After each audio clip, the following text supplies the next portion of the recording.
Coming up, we're going to go through the WWE 2K22 ringside report, detailing everything about MyGM Mode. There's a lot to unpack here, so let's get into it right now. Hey everybody, welcome back to Assemble. I'm Matt. Great to have you here on the show. Let's talk 2K22. MyGM Mode ringside report just wrapped up, and we finally have a very good understanding of what this mode is all about. And hopefully I can answer all of your questions by giving you this extensive breakdown. If you guys end up enjoying the show, hit a thumbs up and consider subscribing to the show. It helps the channel out a lot. So you can choose your GM and you can choose which brand you want to actually put your GM on. So as we know, we have Adam Pearce, Sonya Deville, Shane McMahon, and Stephanie McMahon, and you have your custom GM you can use as well. And you can choose to run Raw, SmackDown, NXT, or NXT UK. Each GM has their own specific power cards, kind of like their attributes or traits that give you basically perks and bonuses to use as you are going through the mode. So as one of the actual images we have here says, when you picked Adam Pearce, he has an instigator which increases the level of all active rivalries by 1. And it says at the top here, each GM and brand have unique power cards, so only they have access to.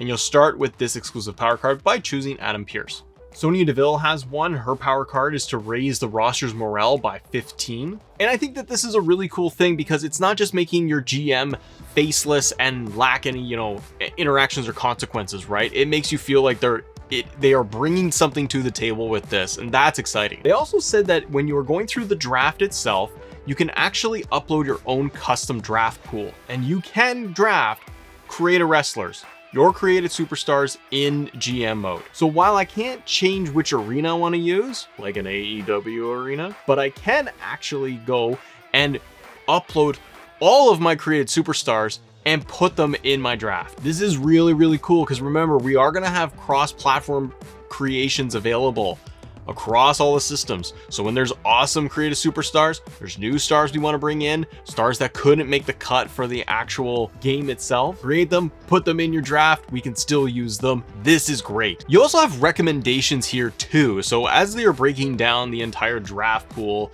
and going through the process, the AI will actually have recommendations for you. Lionel Jinx said this in the report to say that you're going to have the AI kind of handhold you through the entire process, because for beginner players, they may not be familiar with what to do, and based off your selections for your draft picks, if you're picking like Roman Reigns and Brock Lesnar in your draft for your brand, based on your selections, the AI will actually make recommendations of what stars you should go with. So there is a balancing act here, which is good, because if you make it very top heavy with like really huge superstars, large contracts, and it's a small roster, the devs even said that this may not end up with a very balanced card, and you may not get a lot of revenue out of it by having these just giant stars at the very top.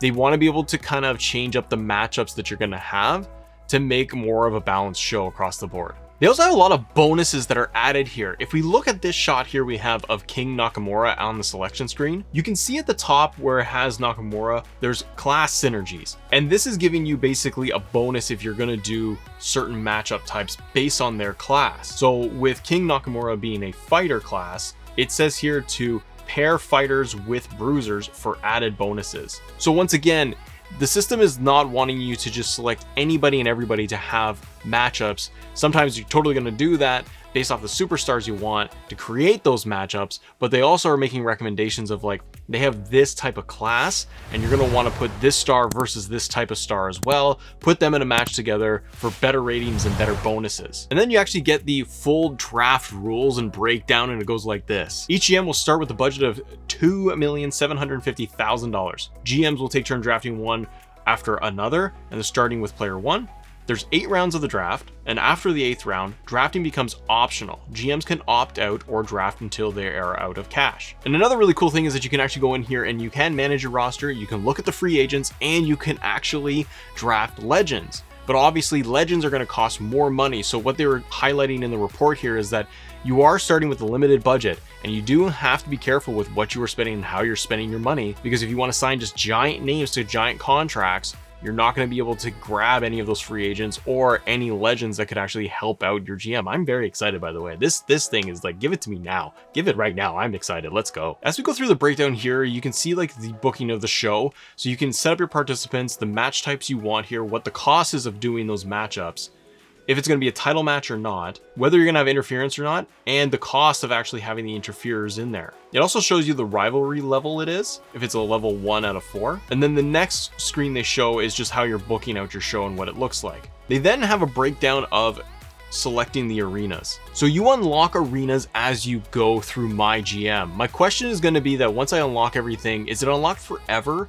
Or basically if I restart, and I think this is the case, if I restart a whole MyGM mode, you start all over again. I can't just have everything already pre-unlocked. We'll have to wait and see. But at least here in the breakdown in the ringside report, they were talking about how there are the show logistics, and you will be starting off in those high school gym areas, but you can get up there and move up into giant arenas and stadiums and so on. And you can see that we have the different types of show qualities, capacity limits for the arenas, and the ticket prices themselves. The other cool thing is that you can hire road crews.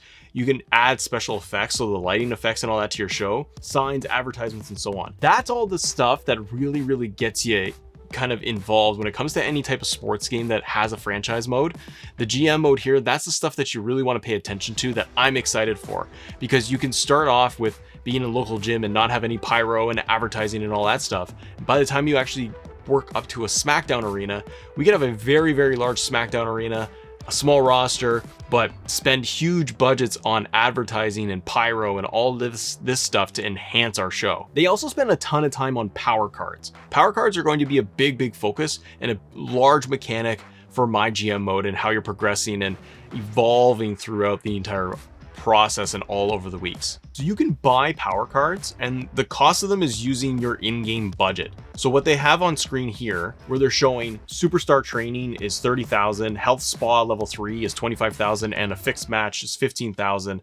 You can buy these and store them in your inventory. As they have it highlighted here on Health Spa level 1, this means send the chosen superstar to a top spa to recover 6 more stamina this week. They'll be busy this week and be unable to be booked for the show. Because as we'll talk about in a little bit, they talk about how you have the interactions between the commissioner, your general manager, and the superstars, which is really cool.